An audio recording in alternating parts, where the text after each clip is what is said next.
Hi there, I'm Matt Keene.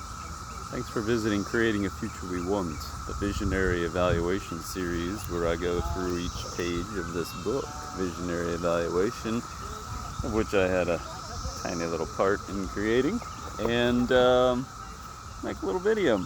Today we're on page 4, and it's about values. We're in the introduction here. Values, it's a principle of visionary evaluatives. It shows up throughout the book as foundational or a systemic component of this notion of visioning and creating a more sustainable, equitable future. And here it says, values have been described as trans-situational goals that serve as guiding principles in the life of a person or group. That's a citation from Schwartz, 2011. Sounds very important. I gotta say though, the notion that values are goals, that kinda rubs me the wrong way. In the next sentence it says, they emerge from a multitude of diverse relationships found at the nexus of, for instance, other values and related actions, outcomes, and visions. Now, that makes a little more sense to me.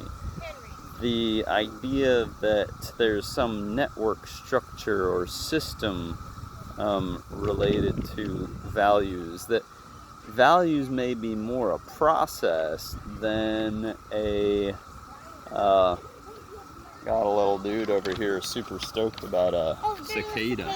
Oh yeah. There's like a trillion of them around, but that was the one that he was into. So the idea that values are a process versus a goal. A goal suggests there's some endpoint or finish line, or like you're going to land on the moon, or you're going to like arrive at the grocery store. And values, in my view, if we're talking about values, it's an infinitude of relationships that are irreducible to a single meaning. There is not a commensurability to a single, for instance, value that's most important or that has a single meaning. And this is a function of each person perceiving the world and their existence and their genetics and their learning and experiences and all the things they care about in their own way.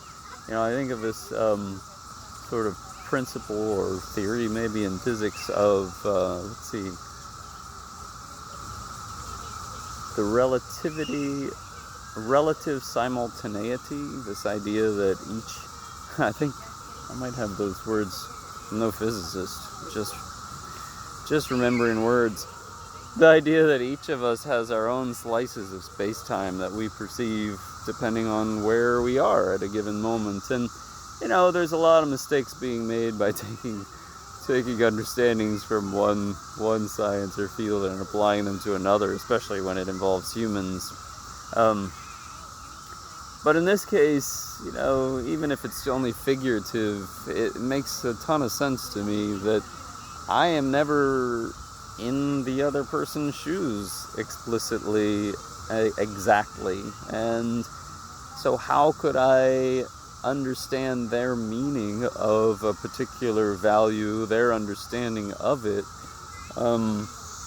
in exactly the way that they understand it? It's not possible. In my view, it's not ever going to work that way. And then here we have the issue. We talk about values more and more, it seems. Of course, I'm tuned into it here in our society now, but it seems to be mentioned more and more. And we say, these are my values, here's the word, and here's the tagline for it. I mean, that is a beginning. That is the beginning. It is a very important beginning.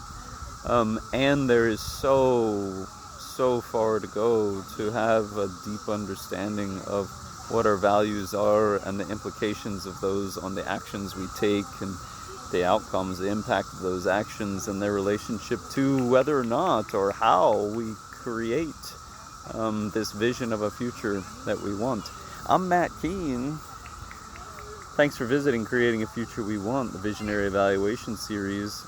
Yeah, what's your vision for the role of values in creating a future that we want?